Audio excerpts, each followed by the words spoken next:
I'm conducting an interview with Mrs. Livia Deutsch. This is tape number 5. So you were just in the middle of telling us a story. Yes. Okay, I've started the story, so let me finish it. This is about a mother and daughter. Their name is totally, I don't know if I knew their name, but they were remarkable because it was a mother and daughter, still a young woman, and the mother wasn't that old. But they were forever fighting with each other. Somehow out of their misery, they would fight with each other. And you would think that these two are hating each other. The daughter was also selected when we were selected, so she was standing on the road with us, and people with the food passed by, and obviously people whose close relatives were selected, they tried to make contact, so they were carrying this thing, and she made a mad dash out of the column into to grab the content, and just at the same time, as if on clue, a girl left the place by the food container, and she ran toward us. That means this one had her sister here, and that one had the mother back in camp. She wanted to get back in the camp, so they exchanged places. We were still only number of people and not human beings as far as, you know. And then a few more such exchanges took place. The girls who carried the food this time, they were girls whose relatives were selected, and they wanted to get together with them, and this is what they did. But they put down the food, and one girl would run to our side, and a girl from us ran back who needed to get back to camp. And they exchanged. After this took place, then the couples went mad and they started beating right and left. But meanwhile, these girls accomplished what they wanted to. So I'm calling it the first one to change place, the first one to risk her life and all to go back to the mother was this girl from this mother-daughter team who was always fighting with the mother. But when it came to something, she was ready, because it could have gone either way. But she would take this chance and run. Yeah, this was remarkable.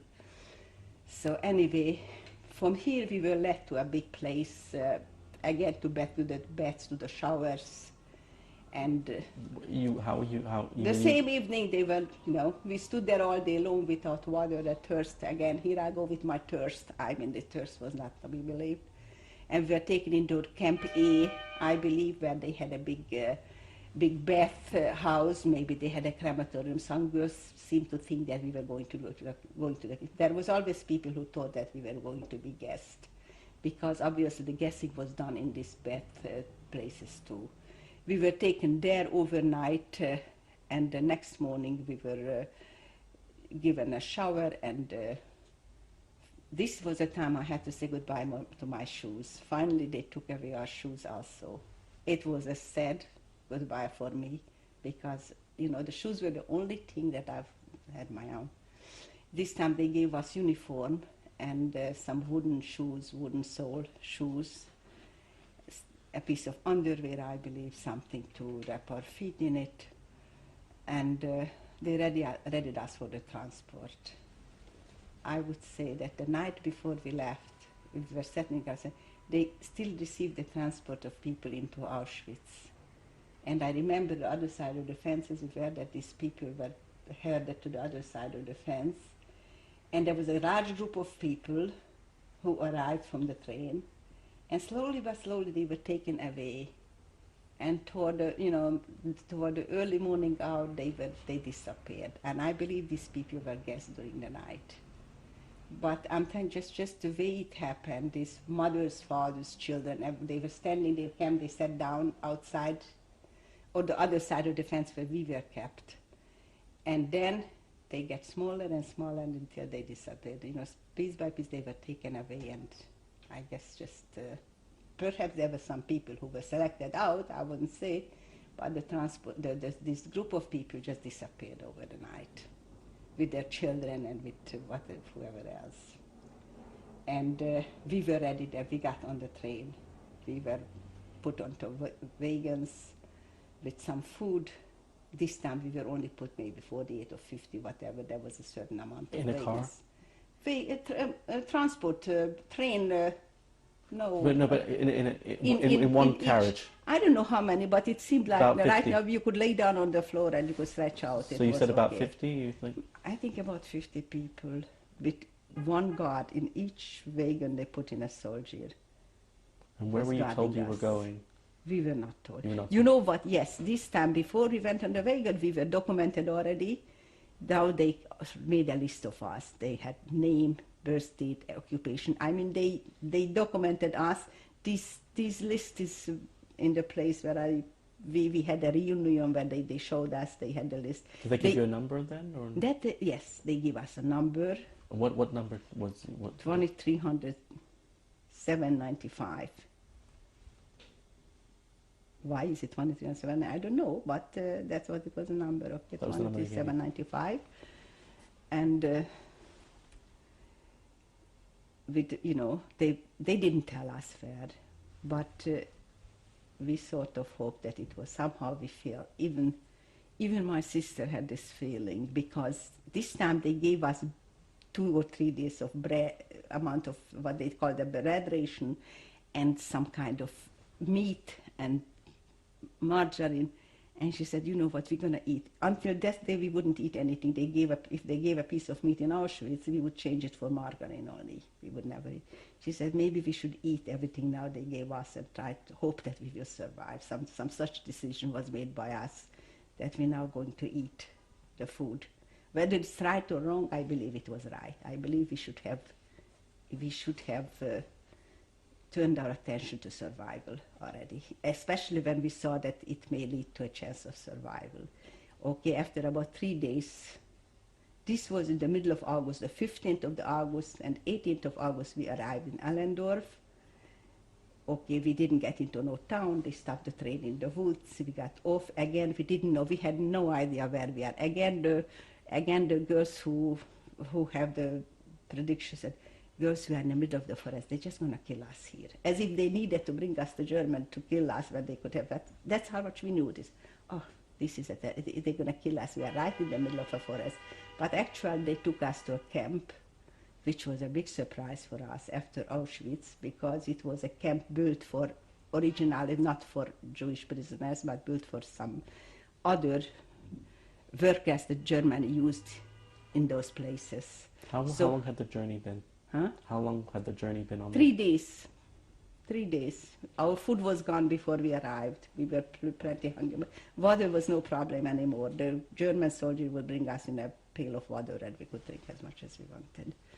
We had a pail for us, so for sanitary uses, and a pail for water.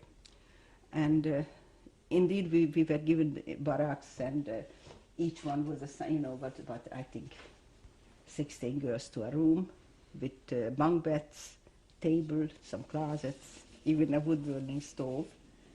And to us it seemed like we were, finally made it into the human world. It was that much better after Auschwitz. And we had then 2 SS officers, a group of Wehrmacht soldiers guarding. The 2 SS officers, one was the head, one was the second. Those were the directors of the camp, and they settled us in. We learned the ropes, I would say, what you could do, what you couldn't. Then we were told that we're here to work.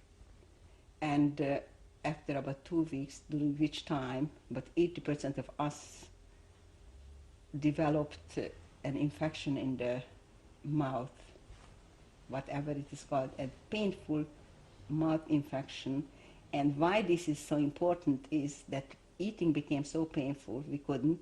And actually they were trying to feed us with some good food because they needed us to work in the factory, and we were in a very bad, already in a bad physical condition. So the Germans provided us with some decent food for a few days, and we could not eat it. We had to just, that 20% who didn't get this was able to eat the whole food. What was the name of this camp? This was Münchmühle. Okay, this was... Could you spell that? Münchmühle. Munchmühle.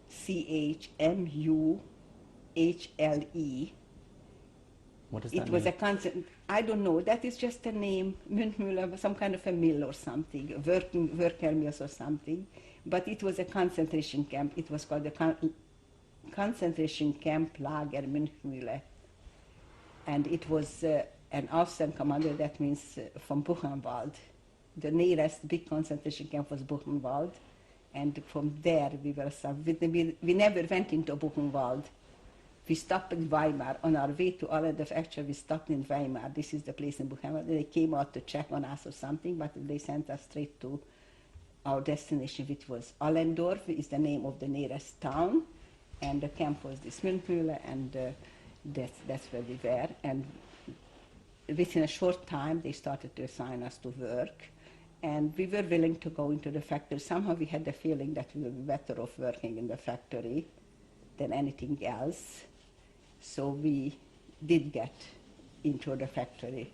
This was a factory where they were producing ammunition for the German army. There was granates and there were bombs, and I got into we were into the section that was producing these, what we called granates. I don't know if there's an English name for that. Is that an English word? Granate? Granite. Granite, what they shoot out from tanks. That's what they're supposed to be. Mm-hmm. Okay. What we did is actually the iron casing that was produced someplace else, that was brought into the factory, and we produced the filling that goes into. We worked with what they call TNT. German, they call it Sprengstoff. What do you call it in English would be explosives. We worked with dangerous explosives and under very unhealthy conditions because no gas masks were used or anything. The people who worked this before were workers also imported some from Italy or from France or from Poland, wherever they could get it. They actually did have some protection against the poison that was constantly in the air. We were given none, except an overall, maybe we were given an overall to put overall clothes. We worked in an overall. And we did get, for this, 1 cup of milk daily.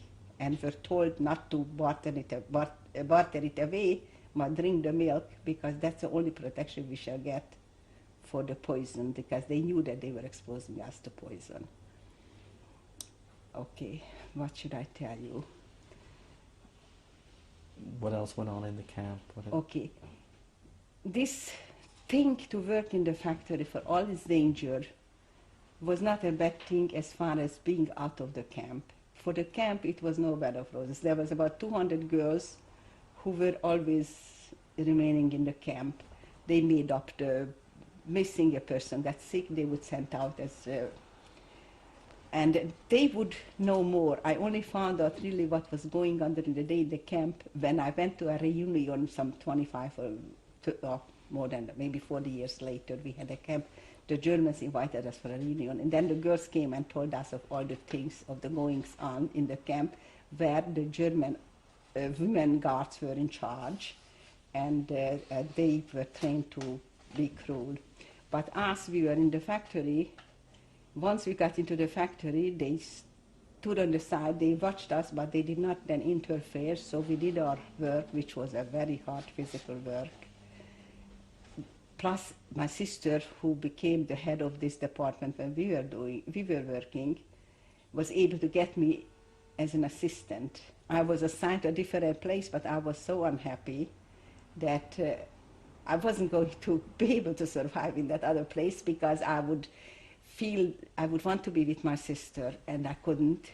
And sometimes I would see her, because we had a lunch break at different times, and would see her being led for a lunch break. And my natural instinct was to run after her and say, I want to go with you. And I couldn't. I had to stay in my post. And this was very, very difficult. So the girls were understanding, and we got together and switched around, and my sister was able to get me.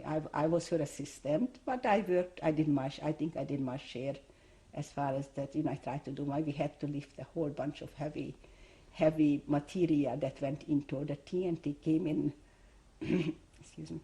in, some wooden boxes, I think, or no, vats, in some wooden vats that had to be lifted and poured inside a huge melting pot, whatever it was. And after that was the first of all, another pot came from another floor, was poured into it.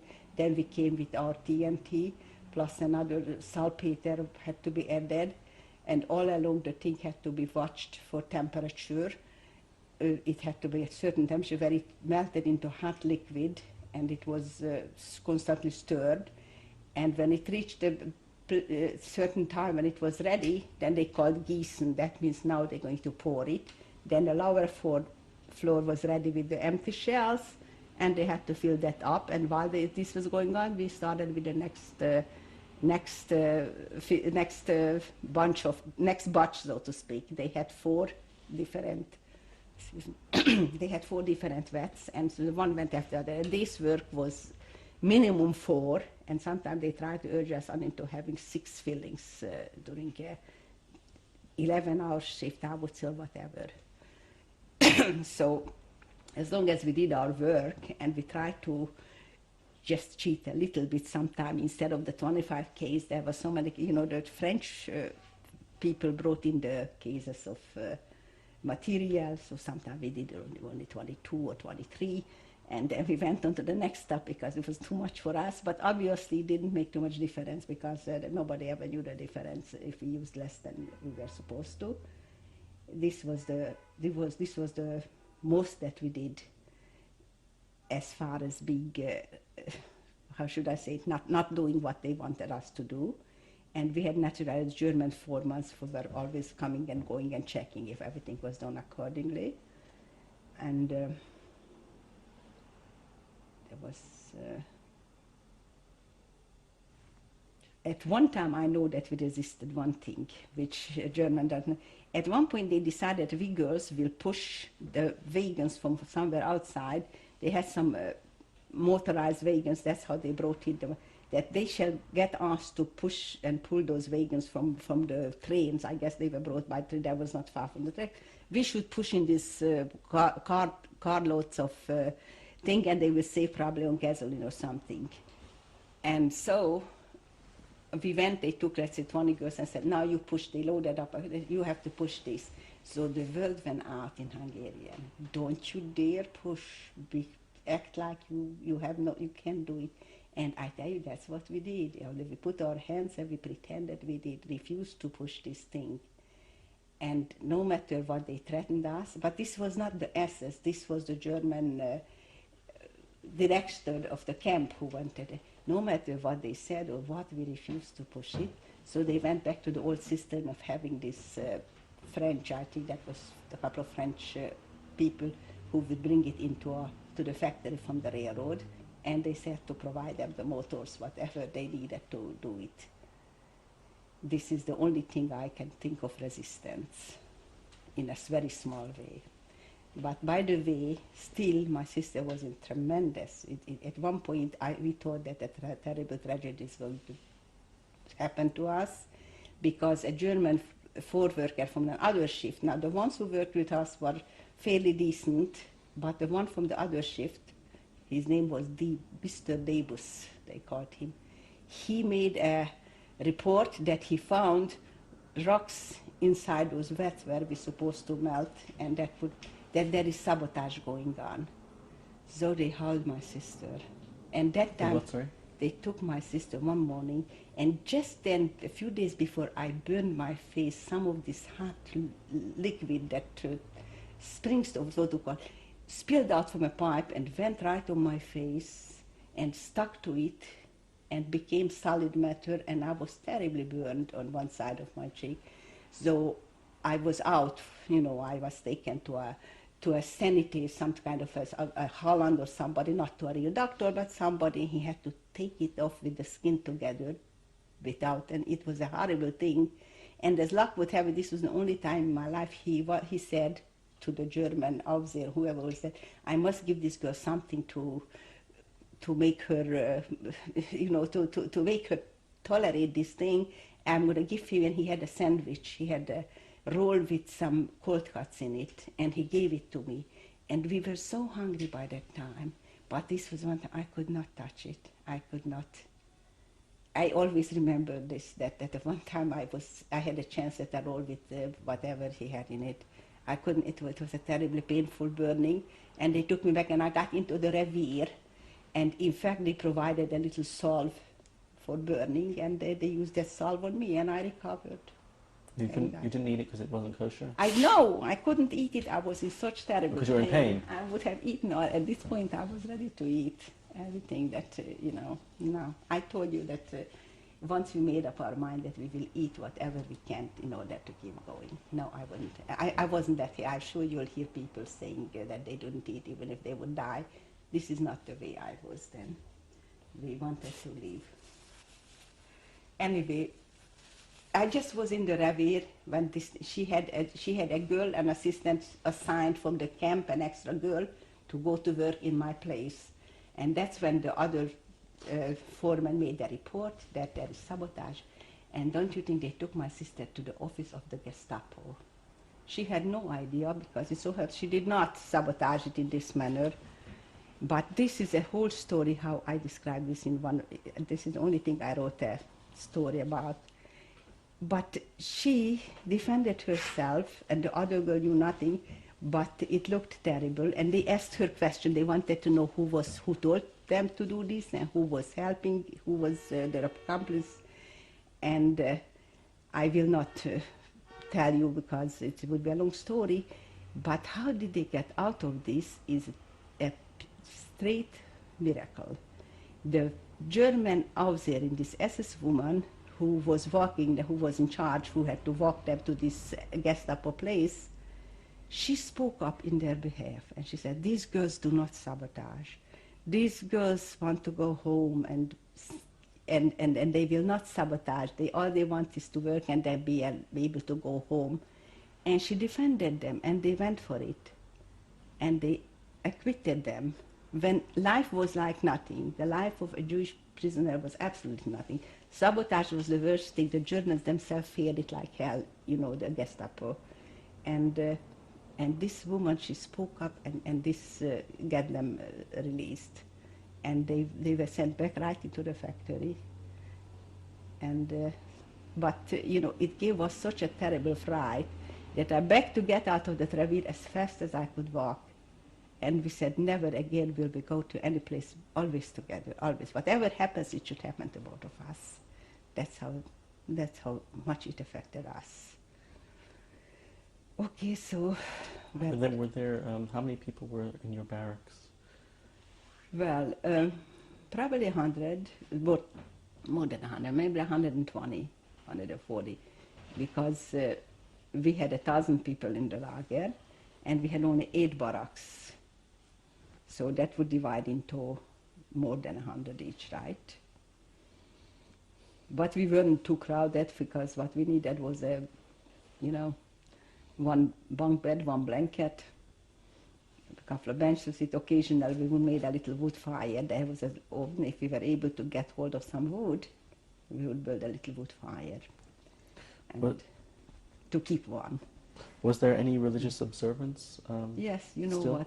Some girls try to keep track. Of course, Friday night there were women who would create some little candles and light candles.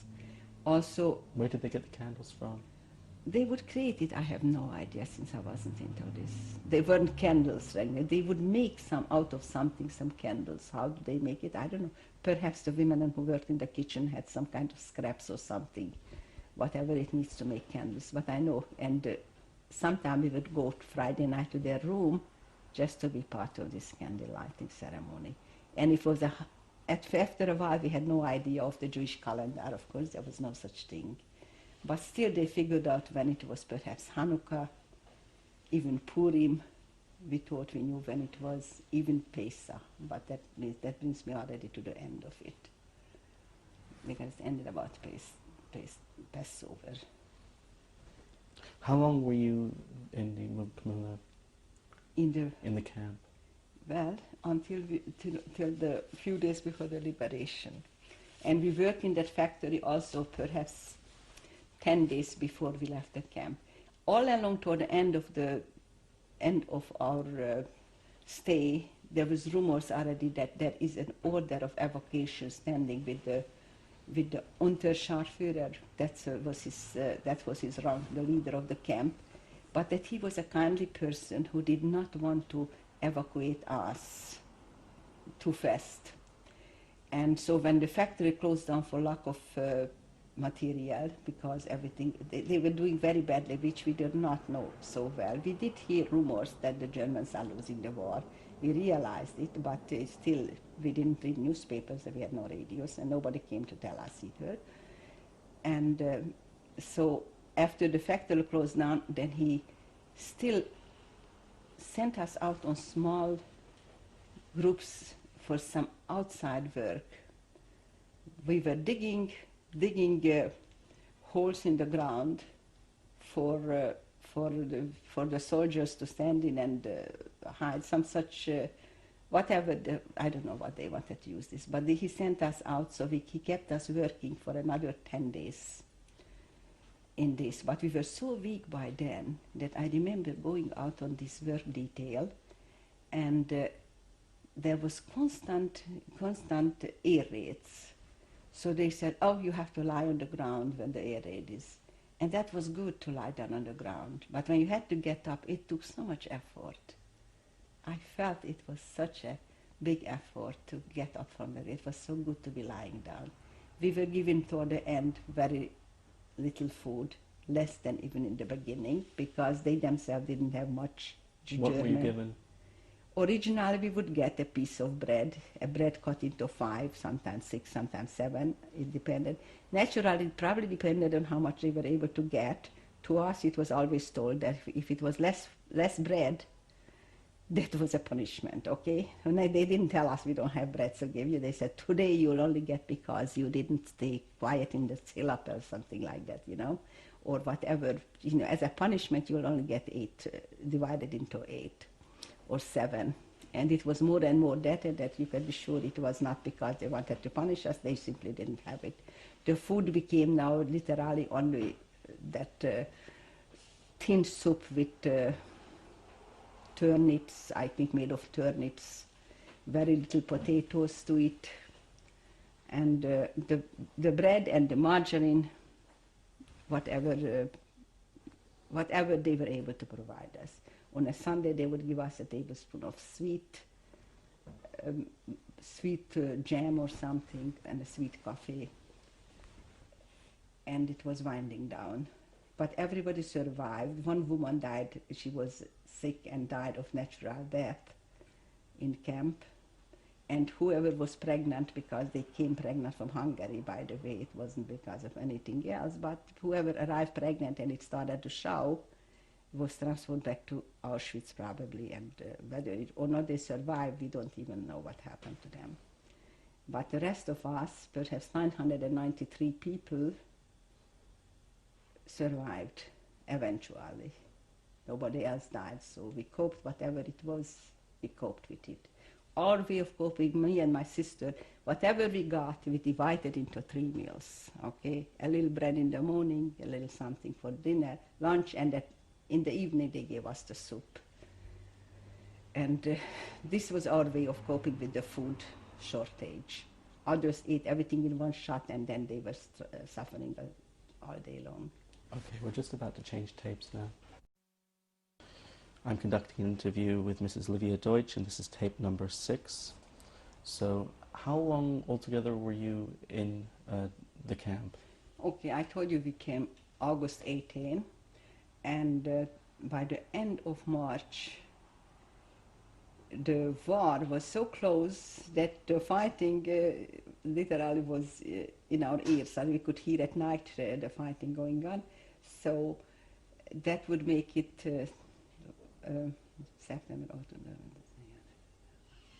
about 7.5 months, right? And then what happened after that? Okay, then finally, as I mentioned, there was no more work in the factory, so finally the order came that he had to evacuate the camp. I believe that the camp director had the order to evacuate, because we still went out to work that morning, and we were called in around noontime that we have to come back to camp, and that same evening, then we were told that we are leaving the camp. We're going to be evacuated. We have to run from the Americans. They're coming. Can you believe that? That was the last thing we wanted to do. We thought maybe we will be left here, and no, we have to run. They still, this is what one thing I must point out, because it may seem to somebody that since they were losing the war and it's coming down, perhaps they will change and become, nicer to you or something. Just au contrario, okay? Just the opposite took place. They were more in a hurry to kill us, to destroy us, and leave none of us alive. That was their ultimate game. At least that was the game of the real leadership. Possibly the director of our camp did not have this in mind. Perhaps he had perhaps he thought he had pity on us, he was used to us, he knew us. Some claim that he knew every single person. Personally, I had nothing to do with him, so I don't know that. But that wasn't, that's why he kept us working, so that we should still be useful. But on this day we had to be evacuated. This is the one time I came back to where I saw the cruelty of some of the Algerians. They were then absolutely outraged that this is happening to them, and they tried to take it out on us. And the beating, the chasing, the screaming, the cursing was going on. But toward evening we left the camp. That same day in the evening, the plan was to march us at night. Why at night? Because maybe during the day it was would be visible or something, I guess. So that it was only for the night. And that first night of marching was the worst, because we took what little belongings we had, which we had to abandon, and there was enough people to stand around, and they wanted us to march at a certain space, and that was very difficult. And I tell you the truth that after early morning, when we stopped in a barn to rest, we were ready to give up, because this was already more than, we felt it was more than what we are able to take on this march. Of course, food, they didn't have food, they didn't give us any food. But we rested during the day, and me and my sister, we always saved up a little food for the bedtimes, and we just leave them that little saved up. We rested a day, and we started out again the second night, walking, and how should I say it? Somehow we saw that most of the regular crew, the people who were with us in camp, disappeared during the day. They packed and they took themselves off, and they now had people who were just attached as soldiers to lead us. It was no longer the same crew that started us, except for the camp director. He was with us. Perhaps some of the Algerians were still with us, but we felt that we were loose. We were marched out of that evening without having a tail appel, without being counted. And don't you think the first girls realized it, and then and there they hid themselves, and that's it. The rest of us saw that, there are people missing already, and nothing happened, no one knows the difference. And the second night we slowed down a little bit the march, although then one German SS who must have known what has to be done came and threatened us with gun, so we had to march on.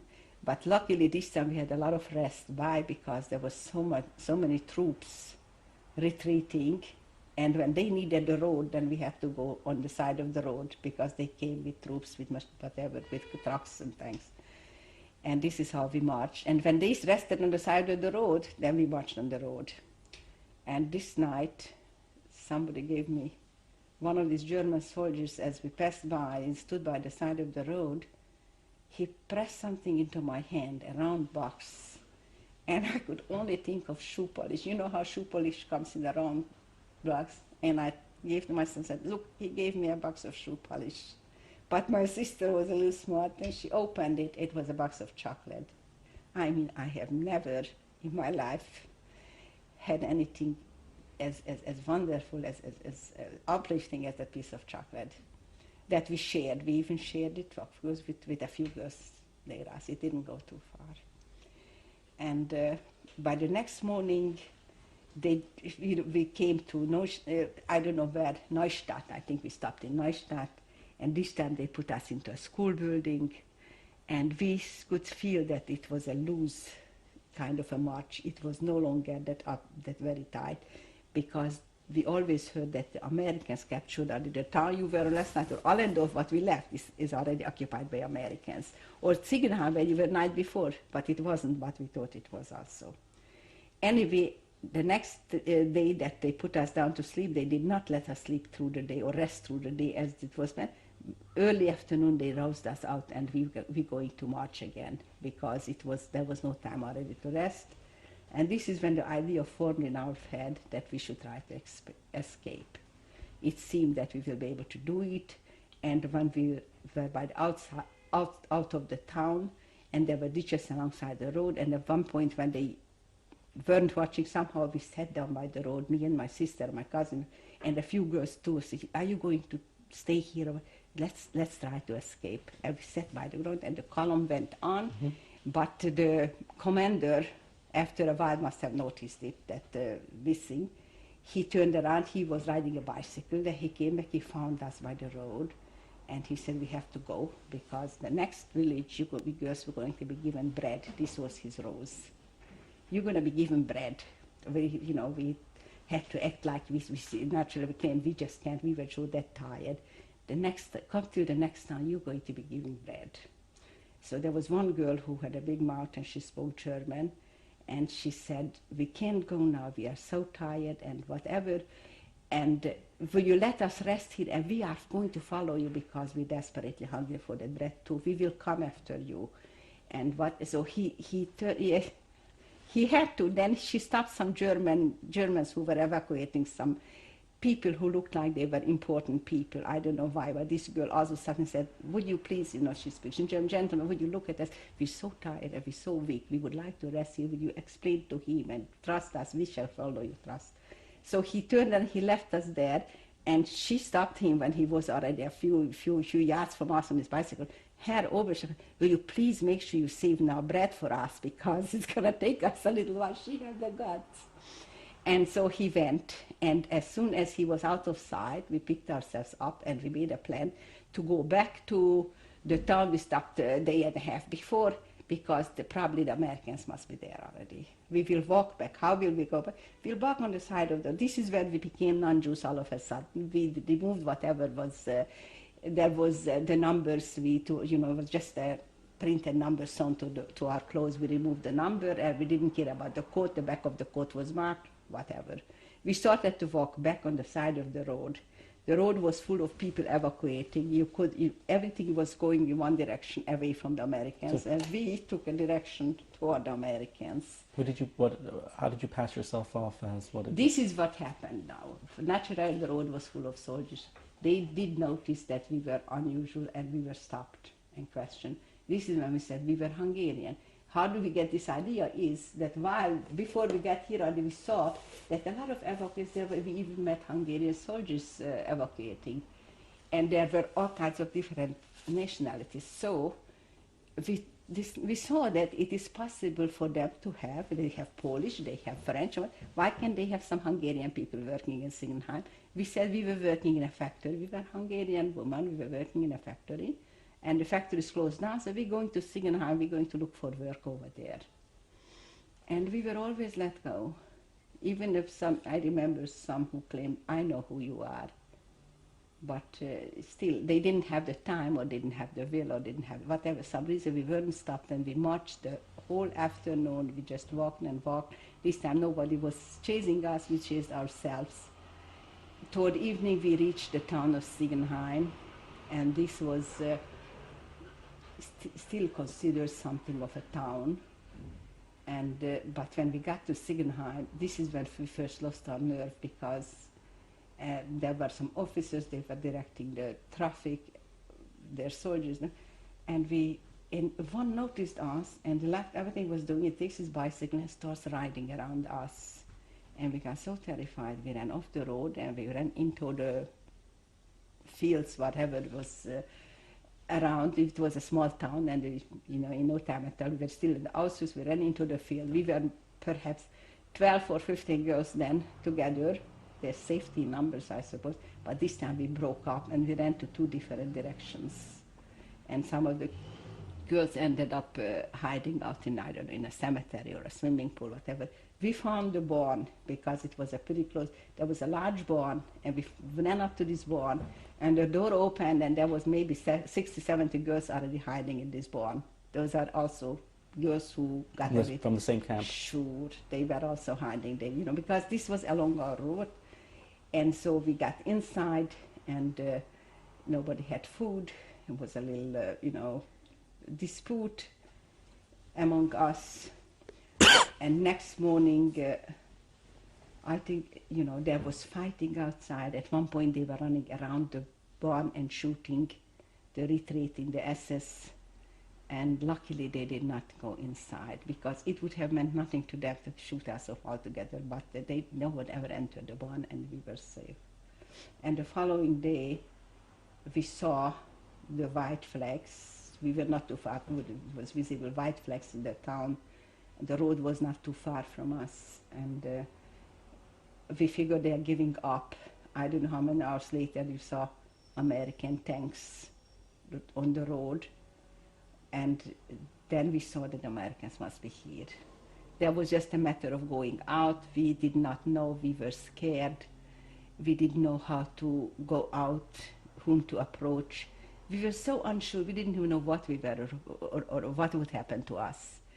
And luckily, one of the girls had one of the German foremen from the camp who became very friendly with one of the girls, was aware that this girl was hiding because he was telling her, he came by when we were there, and he said, "Hier bleiben" means stay here, do not go with her. So he knew that she was there. Perhaps he knew there were more of us, I don't know. He lived not too far. He went to the American commandant, and an American soldier, perhaps a Jewish one or two of them, 2 American soldiers, he brought them out to the barn, and that's when we were out. And this must have been the very first time that they ever saw people like us. They had no idea what we were doing here. We had to explain, and we asked, did you liberate anybody? Not yet. Later on, yes, but that time they didn't even know of such things as Jewish girls being in Germany. The Americans at least had no idea. We had to be very much the first ones they ever liberated, because we were liberated even before Buchenwald, which was a nearby camp. That was liberated maybe in the middle of the month, but we were free, must have been about the 3rd day, on the 4th or the 5th of March, a month before. Of course, that was a hate. When we were liberated, this was definitely the last good feelings probably that I had in my life, okay? Because at that point I thought I was free. We will go home. This is what breaks me down, at least. We didn't know exactly how the war was going. This is what happens when you're locked up and isolated from the society. We did not know exactly what happened to Europe. And we were told to go find places in a school, some farmers, whatever we could find. We stayed in a school. Eventually we were moved into a German house where they gave us a room. They gave us food. And the first thing, wanted to know how the trains are running. We were going to go home. So stupid. We found out that the whole Europe is burning, and there is no trains, and it's going to take a while. And I guess the liberation was over, and we spent the summer. Then we were promised, waiting to be transported. Now, because we were so far in Germany, it was not easy to arrange for a transport to go back to Hungary. And some people attempted it on their own, but that was a terrible thing. Just get on trains and continue to go on trains until you get closer to the Hungarian, not the Hungarian border, but you had to get out of the American zone and into the Russian zone, and things were very, very different in the Russian. The Russians did not acknowledge that the Jewish person is a refugee or something special, and they treated them as if they were enemy. And they had a lot of difficulties, those who attempted to go home by themselves. By the way, this here was another of my observations, that the war wasn't over and we were liberated. And I said, what if the Germans again come back and take over? I said, I will climb on one of their trucks and I will not be captured. I said I would never be captured by the Germans, but they never made a comeback, the Germans. They were out. And eventually the war was over. I remember when the German soldiers said the war is over, but they weren't so jubilant because they said, now we're going to the Pacific. The other war was going on. I remember this for a fact, that instead of being, they were glad, but they said have to go to the Pacific to fight. That was in May, the war was over. And then we really started to find out about survivals and accepting the truth, which was some people knew, some people suspected, some people didn't. If those who didn't believe it had to believe it too, that we didn't have, nobody from the other side of Auschwitz survived. And this left me with the impression that my parents and my sister disappeared from my life. There never was a day when they were the last time I see them, there never was a day that I said, oh, but my parents are dead. Oh, my sisters are dead. To me, they disappeared. Somehow they disappeared. And so by the time they did have a Hungarian transport to go in, after the summer, maybe in September, October, already people were coming back and telling us of conditions in Hungary, and it wasn't very desirable, and we had to face it that we had absolutely nobody left in our family, that it's only the two of us, that we will not go back to Hungary. And it wasn't an easy decision because there wasn't anywhere else to go to. We now entered out of a small camp into a larger place where we still had no place to go to. And we lived, after a while we were assigned houses where we could live, houses that were evacuated by the SS, where there used to be people who escaped from the Americans and left their houses. So we had a place to stay. We were given a lot of assistance from the Americans. The organization was called the UNRRA, UNRRA. I think we called it the UNRRA. They provided us with food, clothing, assistance. Certain American Jewish chaplains from the army would visit us, because there was a whole group of us that visit us.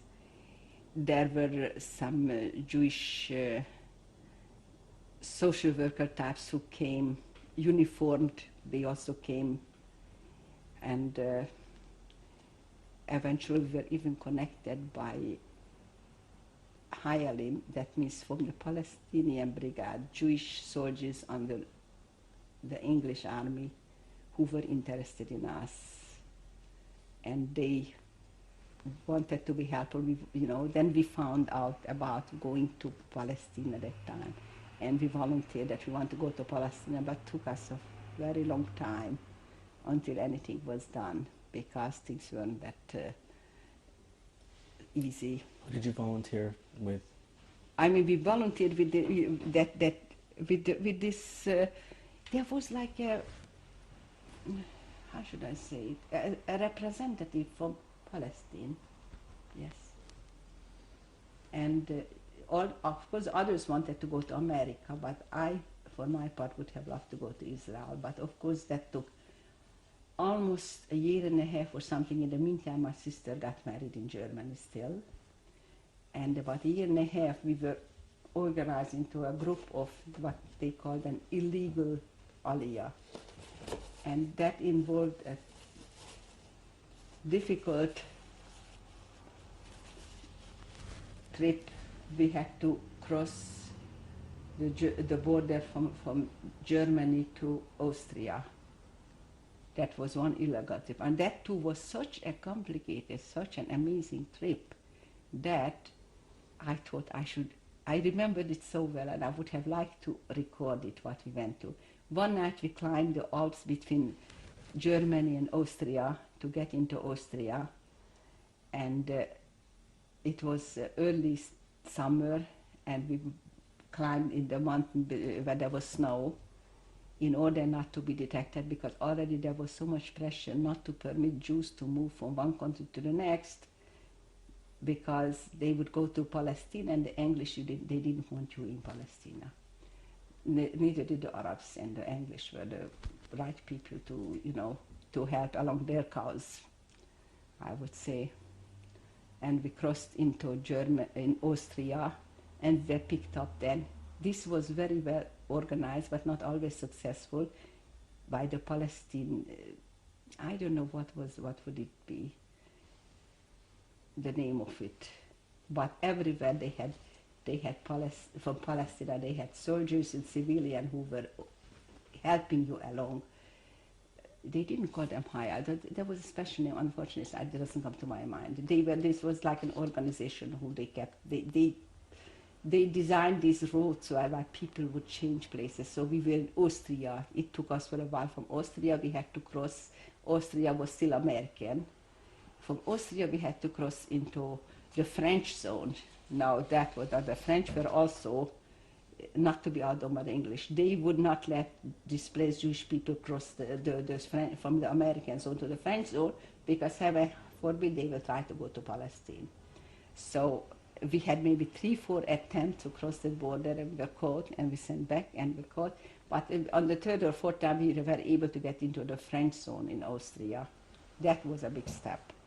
And there we stayed in a very nice area. I mean, the mountains were beautiful there. Had a little place where legally it held, I don't know, a kibbutz, like it was legal, but illegally they had hundreds of people hiding there. From this place, we had to go to Italy. Okay, so we were taken to the Italian border, again, trying to cross that border, and it never worked. It didn't work. What we had to do, at one point there was a march of 500. This was the time when the UN was discussing the creation of Israel. And they wanted to show that we were willing, so we were the volunteers. That's what we were in, actually, a group of 500. They were special. This was a special group. I was part of it. I just realized it. Our small Aguda group was part of this group of 500. We were willing to. This time we crossed also in the night, but 500 people, and they couldn't stop us, so we crossed into, not even, that was crossed into whatever we had to go toward, not in Italy yet. This was still from the French zone to another zone or some such thing. Perhaps an American zone, so I may not get it completely right. Okay, we had to from Germany to Austria, from the American to the French. And yes, I think when we went from the American to the French, then they made a group of 500 people so that the guard could not stop us. So we went into that. But don't you think they forced us back again? We stood a few weeks in that French zone, and then they forced us. They literally came with trucks and with with guns and whatever. And we tried to create a hunger strike, but nothing helped. And they even sent an American from the UN, and he said, "Es hat keinen Zweck, nicht zu folgen." So our people said, he's saying, "Es hat keinen Zweck, nicht zu folgen." We should not listen, and we should resist it. But no amount of resistance would let us stay. We were taken back. And here we go, and then we smuggled ourselves back into the same place, and then from there to Italy. Also, 2-3 times we are caught on the border. The 4th time we make it across the border. We give them some money. We got on a bus. We got to Milano, and we settled in Italy. We went to a small town, Lucerna, in Italy, where they had a villa for us. We spent their time. Meanwhile, the entire illegal area was stopped because the English caught as sheep. Instead of putting it to Cyprus, they sent it back to Bergen-Belsen, so that stopped the whole thing. And eventually, about a year and a half later, Israel was born. But by then, somewhat before that, it was so hard, this life of no home, no real life, that we registered for the American for an American visa. So and just about then, that visa came. By the time the doors of Israel became open, we had the visa, so we came to America. That was Well, for me it was 49 February, 1949 February, I What, think. what did you do in Italy for all that time? Huh? What did you do in Italy? Then I was in the kibbutz, but we always, first of all, we took care of ourselves. Secondly, there were lectures and preparations. We tried to, to get ready for some kind of a life. I learned Hebrew, we learned regular classes also, and this was, yeah. But at one point in Italy, I went into a displaced camp. And there I finally, because you needed to establish yourself as a displaced person in order to get a visa to emigrate to America. So we got into this displaced camp. And there I got a job in the office. Because over there too, there were certain jobs. Okay, I worked in the office. During that time, I was already an office worker. The office was run by the English, and it was part of that UNRWA that I mentioned before. I remember that was the main source of help.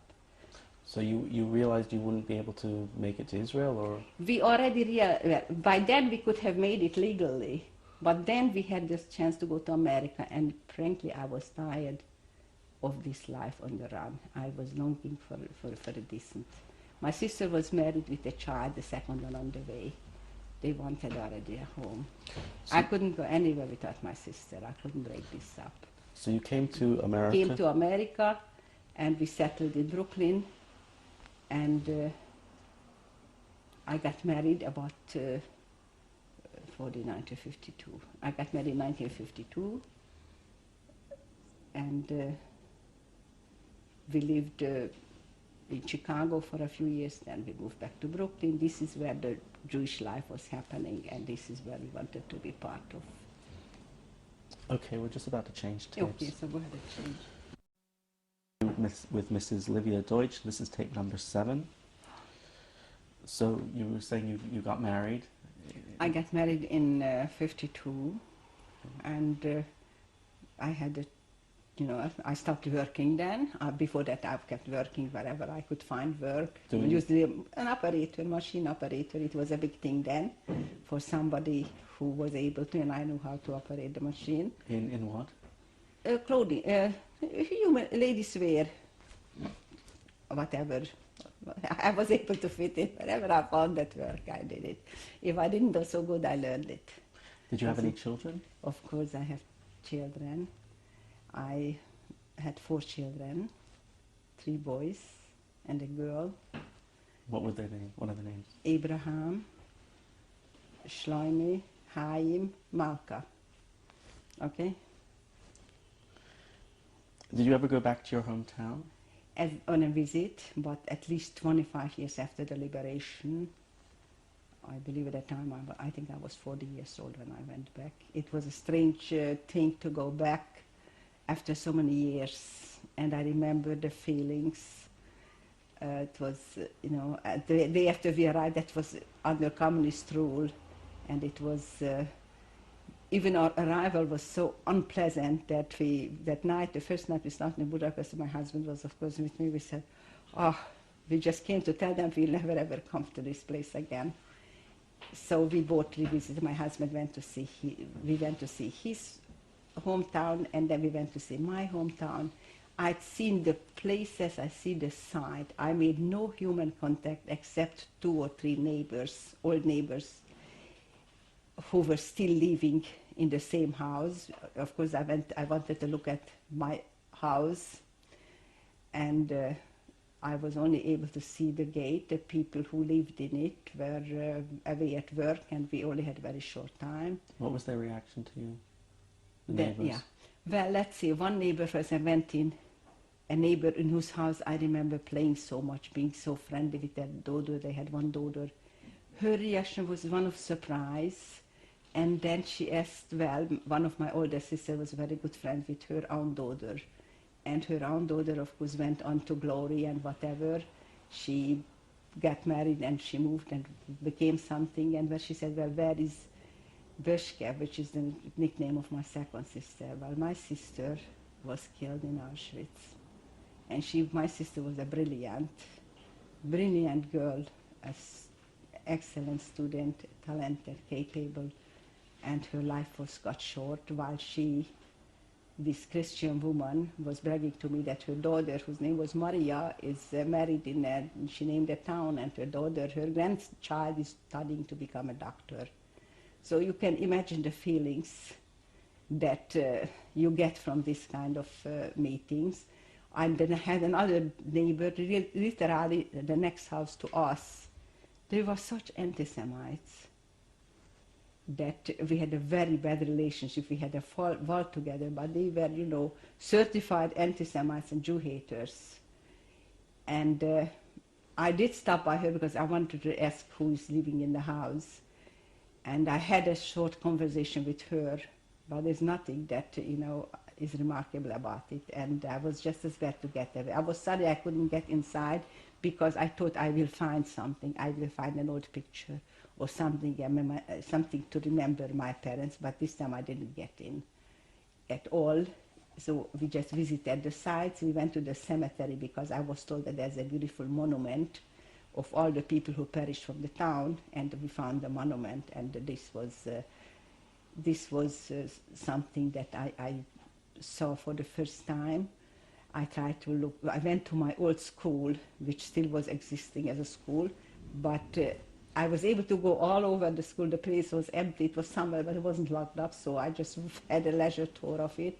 The synagogue was totally abandoned and in disrepair and emptied out. And it was just locked up. It was an abandoned place, and we went in there to see what became of, you know, of what was once a community. And I could just see my father, the place where his seat was, and it was a very, very painful thing to be there. And this was the only thing that I can tell you about this visit to my hometown. Are you still a practicing Orthodox Jewess? Yes. Many people would not expect someone to have lived through your experiences during and after the Holocaust and still remain a religious person. What was the nature of your outlook during the experiences you faced in the camps and afterwards? How did you view God, and what has maintained your faith? I will only answer to the last one, what has maintained my faith. I will not, because the first two questions are too, you know, I wouldn't be able to pinpoint what was my view of God or things like that. You know, I took this pretty much granted. That was part of my life. And getting back to religion was shortly after the war already we were connected with somebody who knew us from our hometown. He came to visit us in Germany and wanted to offer him food. And just as afterthought, he said, by the way, this is kosher. I said, what, kosher? And we didn't have any kosher. We were far in Germany, and there was just a girl that, and he said, what, you are not observing kosher? Children of such, you know, he was from our town and he knew our father. So immediately we reverted to kosher food. This is how we went back to kosher.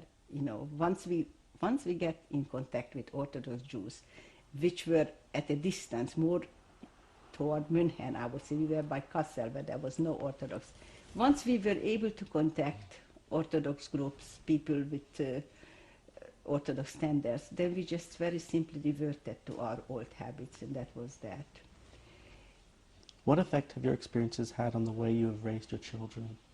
Well, what I meant to tell you is religion helped me. I will say that even though I was in America and I was married, and I did have very difficult times after, very perhaps depressed or despair, because it was very hard to come to terms with what happened to you and with being so different and so strange, that the religion was a great help in the sense that it told me always what to do. Now it was Friday or a Shabbos or a holiday.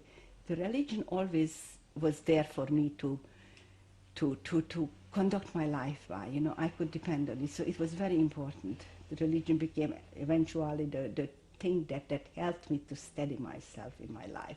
Without the religion, I would give in to despair.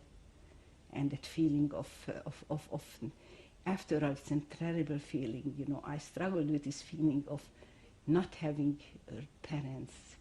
At times I felt, but I'm in this world and nobody in this world cares about whether I'm alive or dead. For all, you know, So these kind of feelings could really affect you in a difficult way. So in that sense, as I told you, religion was a very important vehicle to stir me back into more of a normal life.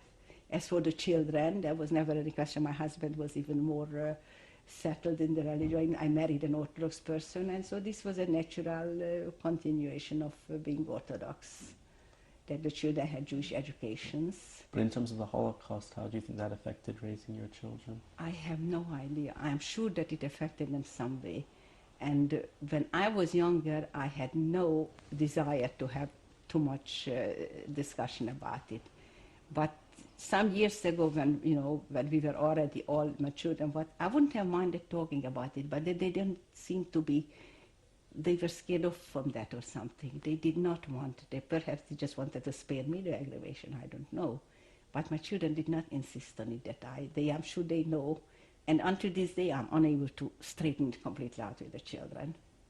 So this talk maybe will help. If they ever see it, perhaps they will understand more about me even than they did until now. Do you have dreams about your experiences? Of course I have dreams, but we don't want to go into that. I had dreams from the very beginning. I had disturbing nightmares, and I still could get into a nightmare. Just all of a sudden, yes, you do get a nightmare from this. What sort I of do. things? The nightmare has to do with being persecuted. Usually the simplest I could explain is that I'm back again. I am going to be taken into the camp or some. And then the feeling that I permitted this to happen to me again. It's not that I'm a child that after all this, somehow they got to me and I'm going to be taken into this camp. And this is what I consider a nightmare, a standard nightmare about this. To dream that you are being taken into, you will be taken and it is helpless, you let yourself being taken into. This is as close as I can come to it. Others are not up for discussion. Not every nightmare is open. Finally, do you have a message or statement you would like to give to the world, your grandchildren, and future generations? Well, it wouldn't be the same message to the world or to the children or the generation, okay? To the world, in the simplest form, all I can say is, you had no right to do this to us. Which is a stupid thing to say, but this is how I feel. They had no right. Where they will pay the price, I don't know, but sometimes when things happen, I said, well, here you go. You don't realize it, but you are paying a price. Because they had no right to do this to us, what they did to us. This is the message to the world. Now, who else do I have to give a message? To your grandchildren or future The generations? grandchildren. To my own children, I would say, don't let it happen. In the sense, I watch the news and I see how they write and act toward Jews, and it brings back memories of what happened to us in Hungary. And I say, don't let it. Don't let a little bit. Do not get into this frame of mind where you will accept certain amounts if you can only just stay alive. Don't. From the minute you notice anything anti-Jewish, fight it, be against it. Do not let them go one step, because you give them an inch, they'll take it all. That's what I feel about, And I see, I'm very disturbed sometimes from events in today's world, that I seem to be biased against Jews. And to my mind, it doesn't lead to anything good for us. And it's got to be stopped right in the beginning. That first word that he said, that anti-Semite, should be reacted to, and not wait until it's a pile, it's a mountain. Does it make sense? This is the world. Now, who else do I leave? To my children? Your grandchildren? I will tell my children one thing. They were the vehicle, the thing that helped me to go on with my life. Truly, for the children, I could go on. But for this reason, they were the thing that brought me back into my life, back into life. My children. That's how much they would mean to me. Mrs. Deutsch? Yeah. Thank you very much. You're welcome.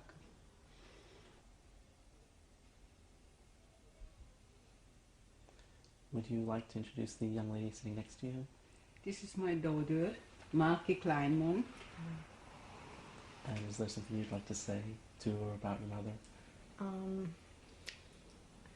I'd like to thank my mother that although what she had gone through in her life must have been very, very difficult, she always was able to talk about it with me, and I never wondered about, I know there might have been a lot of parents that were never able to talk to their children. She was always able to share with me her experiences, about her family and about what she actually went through when I was old enough to understand. And I think looking back at it now, it's been very helpful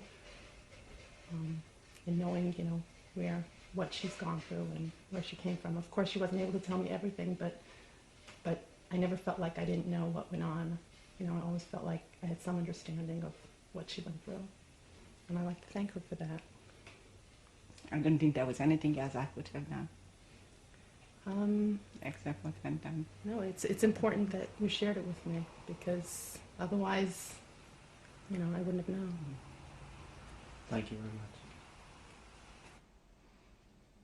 This is a picture of my grandfather, my father's father. This picture must have been taken in Sarvash. This is where he lived, I believe, all his life.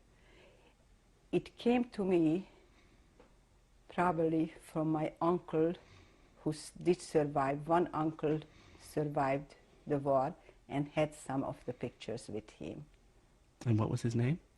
His name was Chaim Schwartz. Oh, you're going to tell me. This is a picture of my grandmother, my father's mother, also taken in Sarvash sometime before the war. Her name was Schendel. Her maiden name was Margaretten.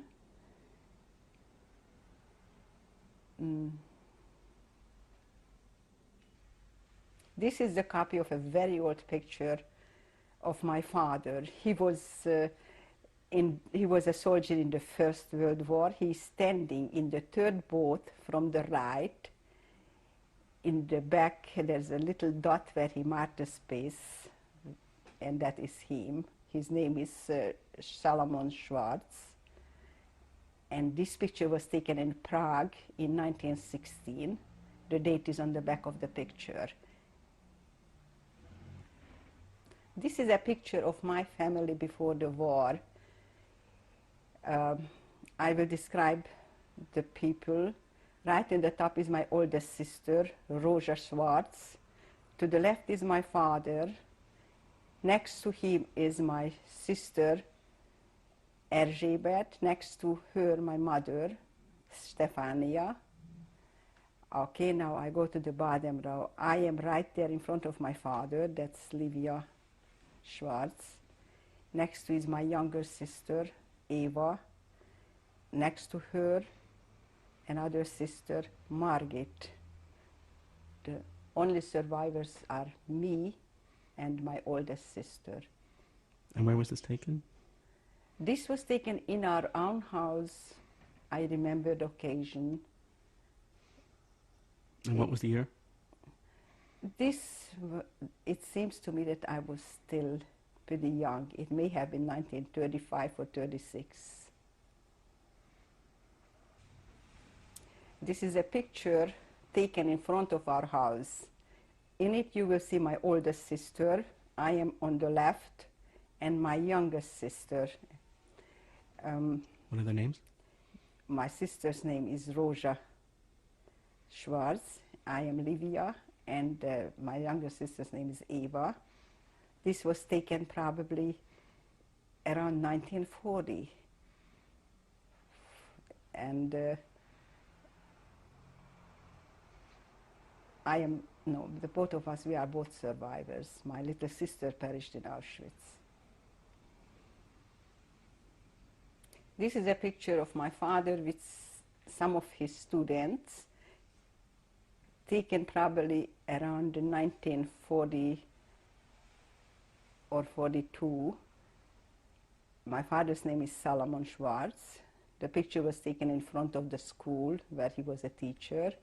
The students' names I do not remember anymore. I may have known them as children, but their names I don't know. How did you receive the photograph?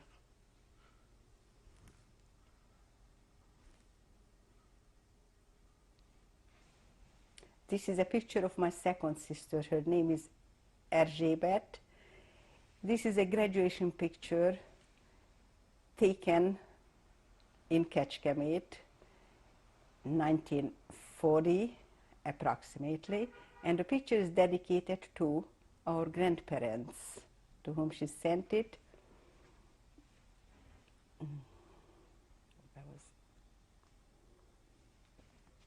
This is a picture taken in Germany, 1945, a few months after our liberation, and I am actually the one at the right end. I am Livia Deutsch. My sister, Rose Spitzer, today, Rose is next to me. Next to her is Hella Gross, our first cousin with whom we were always together. And the fourth person is a close friend, Maria Schumann. And where was this taken? When? Where? This was taken somewhere in Ziegenhain in Germany in 1945, I believe still within the year 1945, after the liberation. This is a picture taken in Austria, I think in the neighborhood of Salzburg.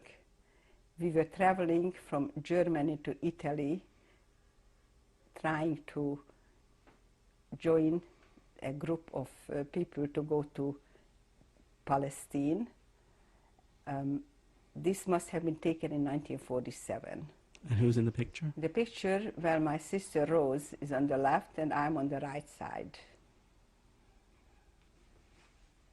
This is a picture of my engagement taken in 1950 in Brooklyn. My husband Zoltan Deutsch and myself, Livia Schwartz, soon to become Livia Deutsch. This is my oldest son, Abraham Deutsch, on his wedding day to Rachel Deutsch. The picture was taken in Brooklyn, 1986, February 9. This is my son, Shlomi Deutsch, on his wedding day in Brooklyn, March 18, 1979. His wife's name is Fredi. Her maiden name was Framowitz. This is my son, Chaim Deutsch. He was the twin brother of Shlomi. He died in a car accident in January 20th, 1986. He was not married. This picture was taken at his brother's wedding. This is a picture of my daughter, Malka, on her wedding day, about 14 years ago. The wedding took place in Brooklyn, and she's married to Yehiel Kleinman. They now live in Monsey. This is a picture of my grandchildren, taken, I believe, for our 40th wedding anniversary. The children surprised me with it, and it's one of my favorite. It was taken in Brooklyn, and I will start from the left top. It's Esti Deutsch, Heidi Deutsch, Shlomi Kleinman, and Yitzi Kleinman, then Abraham Deutsch, Hani Deutsch. She's holding Baruch, no, wait a second. Yes, she's holding Baruch Deutsch, Baruch Chaim Deutsch. Second row, Ariella Deutsch from my second son, Abraham's children. Ariella Deutsch and Chaim Deutsch. Now we go back to Ruhi Deutsch, Malki Deutsch, Hani Kleinman, and Kuzi Kleinman. these are the grandchildren. I don't have the birth dates at the tip of my fingers, I can tell you. The picture was taken in Brooklyn. And since then, this is a couple of years old, we have one more addition to the family. This is my youngest grandchild, Deutsch, born in Brooklyn in June 1996. And the parents are Shlomi and Fredi Deutsch. 5 years ago, I went to a reunion in Germany to the labor camp we were during the war. And this is a book that was put together, and the name of the camp is visible, and there is a memorial erected on the site of the camp. And the book has a lot of information about what went on in this place during the year of 1944 and 45.